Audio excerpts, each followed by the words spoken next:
உங்கள் மொபைலில் Chrome browser போயிட்டு அதில் UIDAI அப்படிங்கிறத டைப் பண்ணிங்கன்னா வரக்கூடிய ஃபஸ்ட் ஆப்ஷனை கிளிக் பண்ணுங்கள். கிளிக் பண்ண உடனே உங்களுக்கு இன்டர்ஃபேஸ் இப்படி தான் வரும். இதில் போயிட்டு உங்களுடைய லாங்குவேஜ் செலக்ட் பண்ணுற மாரி இருக்கும். தமிழ்னா தமிழை செலக்ட் பண்ணிங்க, இங்கிலீஷ்னா இங்கிலீஷ் அதை செலக்ட் பண்ணிவிட்டு கீழே ஸ்க்ரோல் டவுன் பண்ணிங்கன்னா உங்களுடைய ஃபஸ்ட்டு மேலே டாப்பில் ஒரு ஆட் வரும். அதை கேன்சல் பண்ணிவிட்டு கீழே ஸ்க்ரோல் டவுன் பண்ணுங்கள். அதில் அப்டேட் ஆதார் அப்படின்னு சொல்லியிருக்கும். Check Aadhaar update status. நீங்கள் ஆல்ரெடி எதுவும் அப்டேட்டுக்கு அப்ளை பண்ணியிருந்தீங்கன்னா அதோட ஸ்டேட்டஸை இங்கே செக் பண்ணி பார்த்துக்கலாம். அது ஃபஸ்ட் ஆப்ஷன். ஓகேவா? அது கீழே உங்களுக்கு புக் அப்பாயின்மெண்ட் அப்படின்னு சொல்லக்கூடியது தான். நீங்கள் நேமு ஜெண்டர் அதெல்லாம் கரெக்ஷன் பண்ணுறதுக்கு இப்போது அப்ளை பண்ணுறது 2024. முன்னாடியெல்லாம் டேரெக்டாகவே நீங்கள் சேஞ்சஸ் எல்லாமே நம்ம மொபைல்லையே பண்ணிடலாம். பட் இப்போ அப்படி பண்ண முடியாது. நீங்கள் ஒரு ஆதார் சேவா சென்டர் போயிட்டு தான் பண்ணுற மாரி இருக்குது. ஆன்லைனில் பண்ணணுன்னா அந்த புக் அண்ட் அப்பாயின்மெண்ட் இருக்குல்ல, அதை கிளிக் பண்ணிவிட்டு அதில் தான் நீங்கள் சேஞ்சஸ் பண்ண முடியும். அது ஒரு 1 or 2-3 days டைம் எடுத்துக்கிட்டு தான் சேஞ்சஸ் ஆகுது.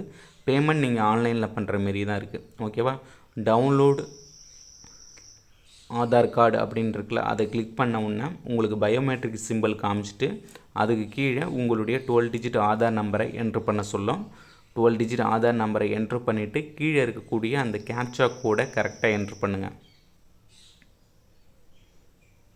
என்ட்ரு பண்ணிவிட்டு சென்ட் ஓடிபி அப்படிங்கிறத நீங்கள் கிளிக் பண்ணிங்கன்னா நீங்கள் ஆதாரோட லிங்க் பண்ணியிருக்க ரிஜிஸ்டர் மொபைல் நம்பருக்கு ஒரு 6 டிஜிட் ஓடிபி வரும். அந்த ஓடிபி என்ட்ரு பண்ணிட்டீங்கன்னா உங்களுடைய அக்கௌண்ட் லாகின் ஆகிடும் ஆதாரை பொறுத்தளவு. ஸோ அதில் போயிட்டு உங்களுடைய ஆதாரில் நேம் எப்படி இருக்குது, டேட் ஆஃப் பர்த் எப்படி இருக்குது அப்படின்னு நீங்கள் ஒன்ஸ் செக் பண்ணுங்கள். நீங்கள் கையில் இருக்கக்கூடிய ஆதாரை செக் பண்ணுறதை விட நீங்கள் வெப்சைட்டில் போயிட்டு இப்போ லாஸ்ட்டாக கரண்ட் ஸ்டேட்டஸ் எப்படி இருக்குது ஆதாரில் அப்படிங்கிறத நீங்கள் எக்ஸாக்டாக தெரிஞ்சுக்கலாம். ஸோ அதுக்கு தான் இந்த ஆப்ஷன்.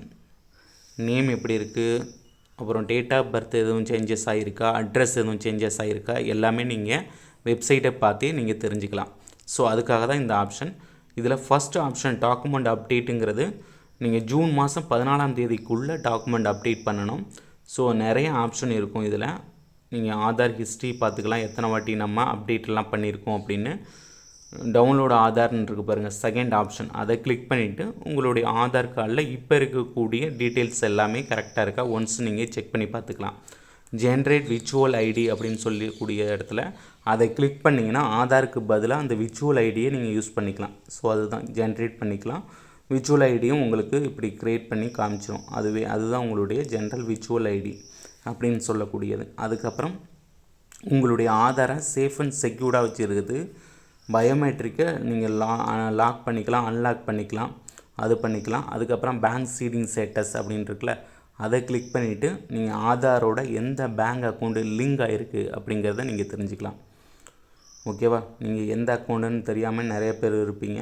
ஸோ எந்த அக்கௌண்ட்டு நம்ம ஆதாரோட லிங்க் ஆகிருக்கு அப்படிங்கிறதையும் நீங்கள் தெரிஞ்சுக்கலாம். ஏதாவது ஒரு அக்கௌண்ட்டு தான் லிங்க் ஆகிருக்கும், அதையும் நல்லா ஞாபகம் வச்சுங்க. நீங்கள் ஒரு 2-3 பேங்க் அக்கௌண்ட் வச்சுருந்தாலும் ஒரு அக்கௌண்ட்டுக்கு மட்டும்தான் ஆதாரோட லிங்க் ஆகிருக்கும். நீங்கள் லாஸ்ட்டாக ஆதார் கார்டு எந்த பேங்க்கில் கொடுத்தீங்களோ அந்த பேங்க் அக்கௌண்ட்டு தான் லிங்க் ஆகிருக்கும், அதையும் சொல்லிடுறேன். அட்ரஸ் அப்டேட் பண்ணுறது நாமளே பண்ணிடலாம், மொபைலில் ஈஸியாக பண்ணிடலாம். But name gender date of birth changes மட்டும் இப்போ நம்ம மொபைலில் பண்ணுற மாரி இல்லை. அந்த ஆப்ஷன் இப்போது எடுத்துட்டாங்க. நீங்கள் லைஃப் டைம்லேயே 2 times தான் நேம் சேஞ்ச் பண்ண முடியும். ஜெண்டர் டேட் ஆஃப் பர்த் எல்லாமே 1 time தான் சேஞ்ச் பண்ண முடியும். அதையும் நல்லா ஞாபகம் வச்சுங்க.